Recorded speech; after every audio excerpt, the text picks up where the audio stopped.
హైదరాబాద్లో నడుస్తున్నట్టు హైడ్రా తీరుగా జిల్లాలకు కూడా కానూను పట్టుకొస్తాడట రేవంత్ సారు. ఏడ చెరువులు చెరబట్టినట్టు ఉన్నాయో అన్నిటిని మళ్ళా సర్కారు ఖాతాలో వేసేదాకా అస్సలు ఊకోడట.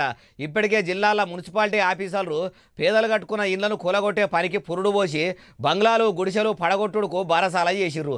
ఇప్పుడు ఆ బాధ్యతలు ఏ జిల్లాల అధికారులకు అప్పచెప్తుర్రు ఏం కథ అంటారా? సీఎం సార్ మాటలనే నుండి మీరు కూడా జిల్లాలలో నేను ఇవాళ మహబూబాబాద్ వరంగల్ చెప్పట్లేదు, తెలంగాణ రాష్ట్రంలో ఉన్న అన్ని జిల్లా కలెక్టరేట్లకు ఈ నుంచి నేను ఆదేశాలు ఇస్తున్నా. మీ ప్రాంతాలలో ఎక్కడైనా చెరువులు కానీ నాలాలు కానీ ఆక్రమించుకుంటే మీరు మొత్తం వాటిని లిస్ట్ అవుట్ చేయండి. కోర్టులలో ఏమైనా పెండింగ్ కేసులు ఉంటే ఆ కేసులను కూడా పరిష్కరించుకోవడానికి ప్రత్యేకమైన న్యాయవాదులను నియమించుకోండి. ఇన్నరా ఖమ్మం జిల్లా పర్యటనకు పోయి మున్నేరు ముంపు బాధితుల గోస చూడంగానే ముఖ్యమంత్రి సార్ ఇట్లా అనుకొచ్చిండు. చెరువులు చెరబట్టినందుకే ప్రకృతి మాతకు కోపం వచ్చిందట. అందుకే పగబట్టినట్టే తెలంగాణను తెర్లు చేయ చూసిందట.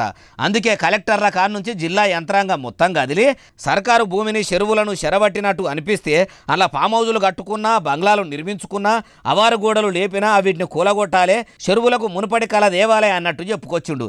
ఇక వానముసురు తక్కువయ్యి వరదలు కమ్మిగానే ఎక్కడెక్కడైతే చెరువుల్లో మునిగిన భూములు బంగ్లాలు ఉన్నాయో అవన్నీ కూడా చెరువులు కబ్జా పెట్టే కట్టినని కాయిదాలతో సహా చూపెట్టి పట్టాలు కూడా చేయించుకుంటే అన్నిటినీ క్యాన్సల్ చేయిస్తారు కావచ్చు. అయ్యా చేస్తే అందరి చేయండ్రి. అట్లనే ప్రభుత్వంలో ఉన్నోళ్ళు కూడా ఎవరైనా చెరువులు చెరబడితే చేయిపార్టోళ్ళు కదా అని జారిడవకుండ్రి. సీఎం సార్ చెప్పిండు కాబట్టి అందరి పని చేయండ్రి. అన్ని చెరువులను కాపాడి పుణ్యం కట్టుకోర్రి. ప్రకృతి తల్లి దీవెనార్తి మీకు ఎప్పటికీ ఉంటది అంటుర్రు ఈ ముచ్చటి నోళ్ళు.